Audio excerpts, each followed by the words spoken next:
Hey guys, it's YOU WACK and welcome to the Godzilla King Kong meta. Yesterday, an update came out for Overwatch that basically every single person in the Overwatch community unanimously hated, which is very hard to do, especially when they buffed a whole entire role. The tank role, every single hero is buffed and now better, where obviously DPS players hate these changes, support players, they hate everything, honestly, but even tank players hate these changes. And I think you just need to look at one single Malga clip to realize, oh yeah, Blizzard messed up.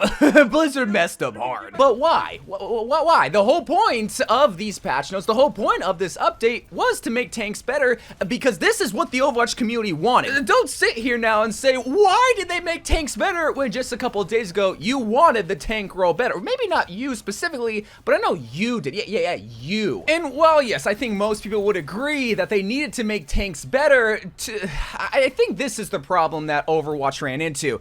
They just added way too much at one single point. And look, I'm not gonna sit here and say that I knew the exact answer, the way to fix the tank role prior to these patch notes, but when you just simply look at how much was done to this single role, yeah, like it doesn't take half a brain to realize that tanks were gonna be overpowered just based on the numerical value that they gained. Like tanks didn't become overpowered when they buffed the armor, they didn't become overpowered when they reduced the amount of ults when you form off of a tank, and they obviously didn't become overpowered when they nerfed the damage roll passive, and some could even argue that they even didn't become overpowered when they buffed each and every individual tank. But you see, they didn't do those in separate patches, they brought all of them together into one single patch. And I get it, look, I get it. They needed to make tanks better, but 4 buffs, like that's never happened. 4 buffs to one single hero. Hence why it's called the Godzilla and Kong meta, because it's just 2 monsters fighting on the field. And this is where a lot of people will also argue trying to defend these patch notes, which I wanted to look at these patch notes at both sides of the coin, because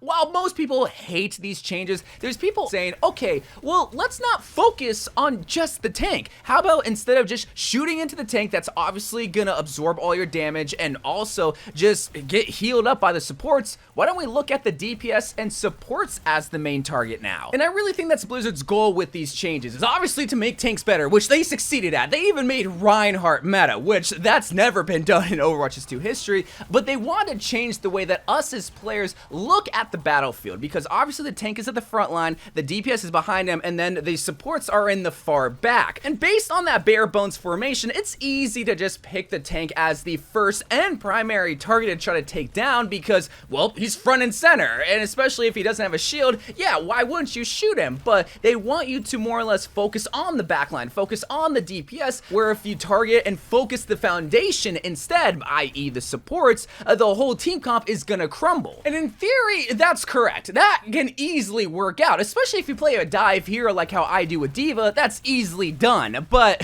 here's the problem. On paper that works, but in execution, you have a giant tank that's also shooting you. I can't get to the back line because I have a big Malga meatball that's tearing me apart, that's shredding through my armor and shooting me. And if they're playing Reinhardt, I can't even shoot the back line because there's the big blue giant shield that's blocking all my bullets, which once again also got buffed, that recharges a whole lot quicker. You see the problem here? And honestly, I get it. Right now, I'm just theory crafting, more like theory complaining, honestly, where it's obviously possible the better team has to win, but in this case, it's not necessarily the better team. Here's the main problem. Look, I can complain about the shield, I can complain about not getting to the back line, but the biggest problem right now that we're facing is that when it comes to a team comp, tank is now the focal point, the most important role. If you have the worst tank, GG. You don't have an opportunity to win the game. DPS don't have a chance to shine and try to more or less backpack and carry their tank, and supports sure as heck don't have an opportunity, and that's the main problem. You can argue about team comps and who's overpowered, but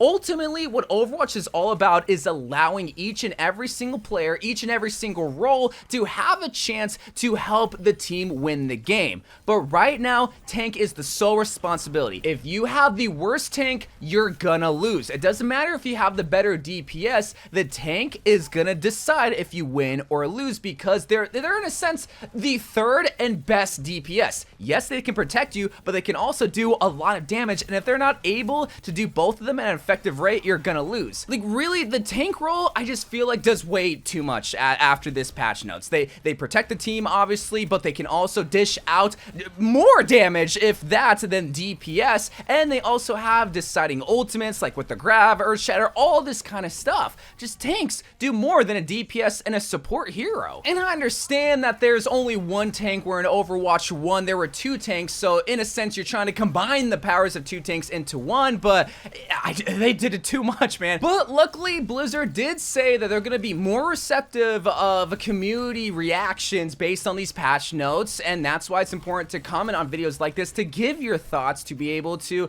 we'll see future change. So here's my idea of what they could do to try to balance out the tank row after these changes. First and foremost, stop buffing the heroes that are already overpowered. That goes to Mauga. Why did they buff him? Because the whole problem before the update was that Mauga was super overpowered, and they buffed him?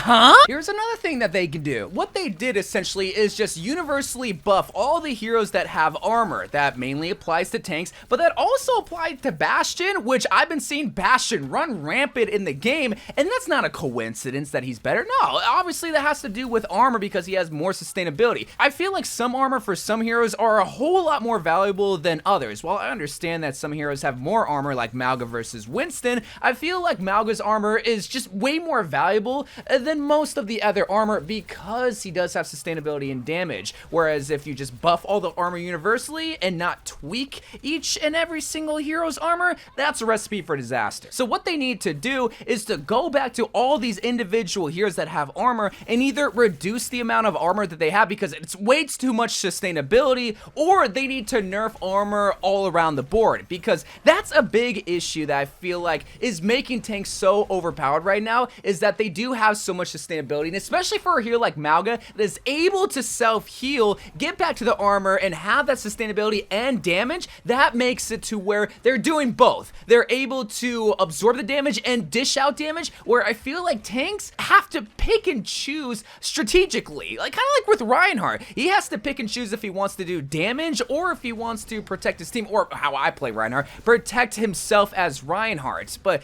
even then, like, he's still able to kind of do both. But with Mauga, he's able to do both at way too high of a rate. Can you tell that Mauga is super overpowered in these patch notes? And the fourth and final thing that would just be used to appease DPS players and make them happy is to revert the DPS role passive nerf, because I feel like, okay, well, if you're gonna be buffing tanks, why are you gonna be hurting my hero? Why are you gonna be making me suffer? The goal with these ideas is not to make tanks worse, because obviously it was not fun to play tanks because they just felt like puny little big boys, but with these they feel like Godzilla and King Kong, big giant monsters that run the field, and that shouldn't be the case. DPS should have a chance and support should have a chance to also shine, but right now the main focus is to keep the tank alive and to not get in the tank's way. It's just to help him, and that's not Overwatch. That's not fun. But let me know what you think about these changes, what you think they should do, because again, Blizzard is more receptive of change with these specific patch notes, and hopefully in the next couple of hours they can change it because it needs to be done. But until then, I love you guys. Thank you guys for watching. More Overwatch 2 videos to come, and bye.